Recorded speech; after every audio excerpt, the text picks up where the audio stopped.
പിതാവിൻ്റെയും പുത്രൻ്റെയും പരിശുദ്ധാത്മാവിൻ്റെയും നാമത്തിൽ ആമേൻ. എൻ്റെ പ്രിയപ്പെട്ടവരെ, ഇന്ന് ആഗസ്റ്റ് 29 അമ്മേ പരിശുദ്ധമ്മേ, അമ്മേ പരിശുദ്ധമ്മേ, ദൈവമാതാവേ, കൃപാസനത്തിലൂടെ ഞങ്ങൾക്കും ഞങ്ങളുടെ ദേശത്തിനും അമ്മ മധ്യസ്ഥം തേടി തന്ന എല്ലാ അനുഗ്രഹങ്ങൾക്കും കൃപകൾക്കും ഞങ്ങളിപ്പോൾ ഹൃദയം നിറഞ്ഞ നന്ദി പറയുന്നു. അമ്മേ പരിശുദ്ധമ്മേ, അമ്മേ പരിശുദ്ധമ്മേ, ദൈവമാതാവേ, 2004 ഡിസംബർ 7 ഉച്ചകഴിഞ്ഞ് 2:30 കൃപാസനത്തിൽ സംഭവിച്ച അമ്മയുടെ പ്രത്യക്ഷപ്പെടലിനെ കുറിച്ച് തിരുസഭയ്ക്ക് സമർപ്പിച്ചിരിക്കുന്ന പഠനരേഖകളുടെ മേൽ സഭാത്മകമായ പഠനം ആരംഭിക്കുവാൻ ഞങ്ങൾ പ്രാർത്ഥിക്കുന്നു.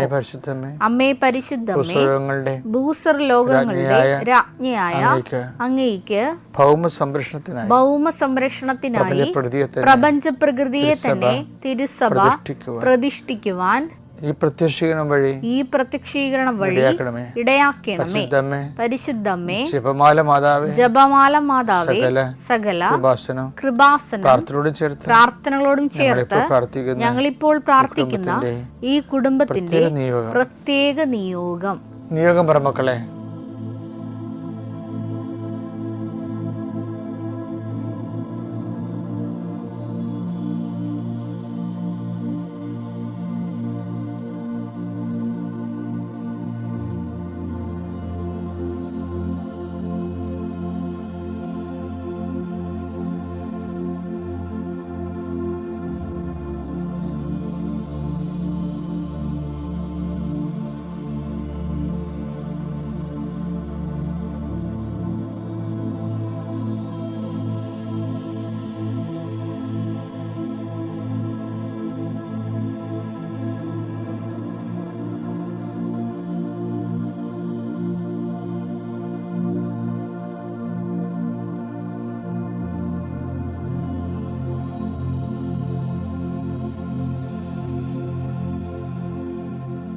അമ്മയുടെ പ്രത്യക്ഷീകരണത്തിന്റെ ഈ അനുഗ്രഹവേളയിൽ ഞങ്ങൾക്ക് സാധിച്ചു തരുവാൻ കനിയണമേ.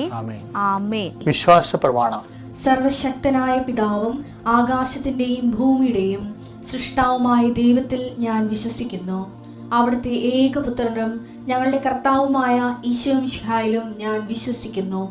ഈ പുത്രൻ പരിശുദ്ധാത്മാവിനാൽ ഗർഭസ്ഥനായി കന്യകാമറിയത്തിൽ നിന്ന് പിറന്ന് പൊന്തിയോസ് പീലാത്തോസിന്റെ കാലത്ത് പീഡകൾ സഹിച്ച് കുരിശിൽ തറയ്ക്കപ്പെട്ട് മരിച്ച് അടക്കപ്പെട്ട് പാതാളങ്ങളിൽ ഇറങ്ങി മരിച്ചവരുടെ ഇടയിൽ നിന്ന് 3-ാം നാൾ ഉയർത്ത് സ്വർഗത്തിലേക്ക് എഴുന്നള്ളി സർവശക്തിയുള്ള പിതാവായ ദൈവത്തിന്റെ വലതുഭാഗത്തിരിക്കുന്നു. അവിടെ നിന്ന് ജീവിക്കുന്നവരെയും മരിച്ചവരെയും വിധിക്കുവാൻ വരുമെന്നും ഞാൻ വിശ്വസിക്കുന്നു.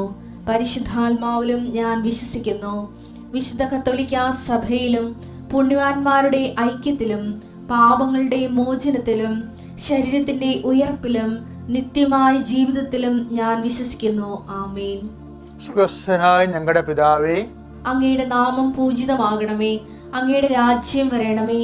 അങ്ങയുടെ തിരുമനസ് സ്വർഗത്തിലെ പോലെ ഭൂമിയിലുമാകണമേ. അന്നു വേണ്ടുന്ന ആഹാരം ഇന്ന് ഞങ്ങൾക്ക് തരണമേ. ഞങ്ങളോട് തെറ്റ് ചെയ്യുന്നവരോട് ഞങ്ങൾ ക്ഷമിക്കുന്നത് പോലെ ഞങ്ങളുടെ തെറ്റുകൾ ഞങ്ങളോടും ക്ഷമിക്കണമേ. ഞങ്ങളെ പ്രലോഭനത്തിൽ ഉൾപ്പെടുത്തരുതേ, തിന്മയിൽ ഞങ്ങൾ രക്ഷിക്കണമേ. ആമേൻ. നന്മ നിറഞ്ഞ മറിയമേ, സ്വസ്തി. കർത്താവ് അങ്ങയുടെ കൂടെ സ്ത്രീകളിൽ അങ്ങ് അനുഗ്രഹിക്കപ്പെട്ടവളാകുന്നു.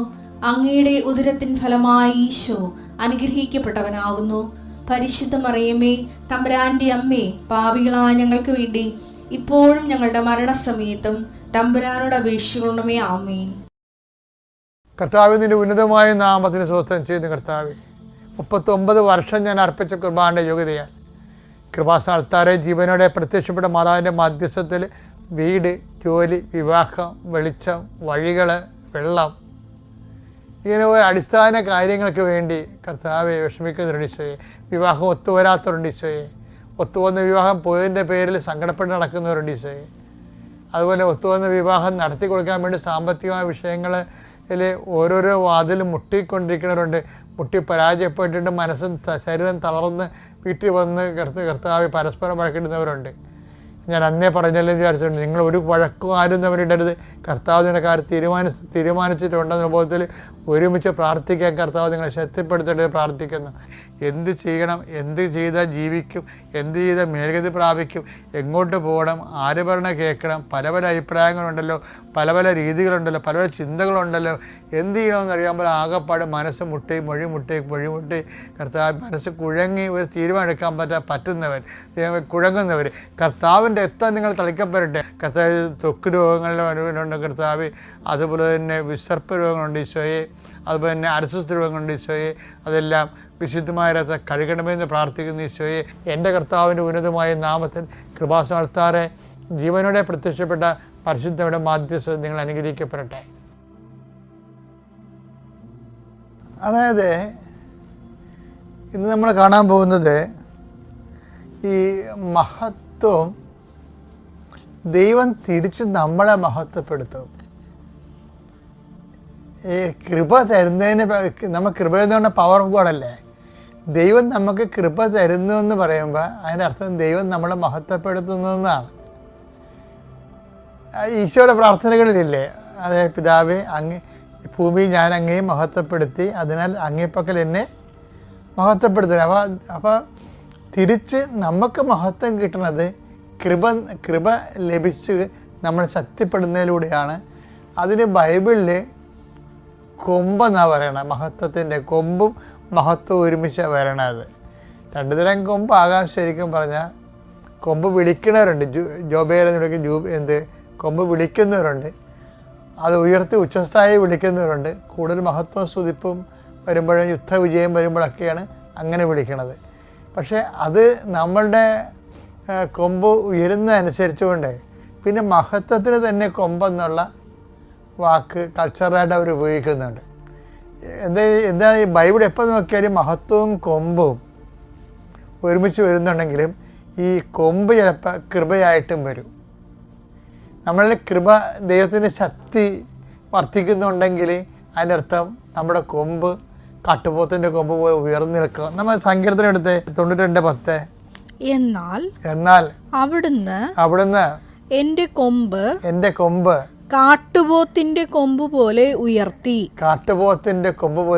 അപ്പം അവിടെ അത് കൃപയുമാകാം, നമ്മളെ ദൈവം മഹത്വപ്പെടുന്നതുമാകാം, വിജയിപ്പിക്കുന്നതുമാകാം, അനുഗ്രഹിക്കുന്നതുമാകാം. അവിടുന്ന് എൻ്റെ മേൽ പുതിയ തൈലം ഒഴിച്ചു.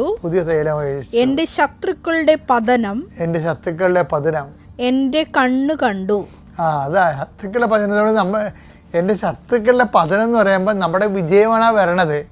നമ്മുടെ വിജയം എന്ന് പറയുന്നത് നമ്മുടെ കൊമ്പാണ്, നമ്മുടെ മഹത്വമാണ്. അത് ദൈവം തന്ന കൃപയാണ്. അപ്പോൾ ഇങ്ങനെ ഈ സിറ്റുവേഷൻസ് ഇതേ തന്നെയാണ് നമ്മൾ തിരിച്ചു വരുമ്പോൾ സങ്കീർത്തനം 89:17 അങ്ങാണ് അവരുടെ ശക്തിയും മഹത്വവും അങ്ങയുടെ പ്രസാദം കൊണ്ടാണ്, അങ്ങയുടെ കൃപ കൊണ്ടാണ് ഞങ്ങളുടെ കൊമ്പ് ഉയർന്നു നിൽക്കുന്നത്, ഞങ്ങളുടെ മഹത്വം ഉയർന്നു നിൽക്കുന്നത്. ഞങ്ങളുടെ കൃപ കൊണ്ടാണ് ഞങ്ങളുടെ മഹത്വം ഉയർന്നു നിൽക്കുന്നത്. ഇതുപോലെ തന്നെയാണ് സങ്കീർത്തനം 148:14 എടുത്തേ. അവിടുന്ന് തന്റെ ജനത്തിനു വേണ്ടി ഒരു കൊമ്പ് ഉയർത്തിയിരിക്കുന്നു. തന്നോട് ചേർന്ന് നിൽക്കുന്ന ഇസ്രായേൽ ജനത്തിന്റെ മഹത്വം തന്നെ. അപ്പൊ കൊമ്പ് തന്നെ മഹത്വം എന്ന് പറഞ്ഞ കണ്ടില്ലേ. മഹത്വം നമുക്ക് വരണത് ദൈവകൃപ നമ്മളിലേക്ക് ദൈവം നൽകുന്നതും നമ്മളെ വിജയിപ്പിക്കുമ്പോഴുമാണ്. ഇതെല്ലാം തമ്മിൽ യോജിച്ചാണ് പോണത്. അപ്പോൾ കൊമ്പ് ഉയർത്തുക എന്ന് പറയുന്നതും മഹത്വം, ദൈവം ഉപരി മഹത്വം നമുക്ക് നൽകുന്നതിനും തുല്യമാണ്.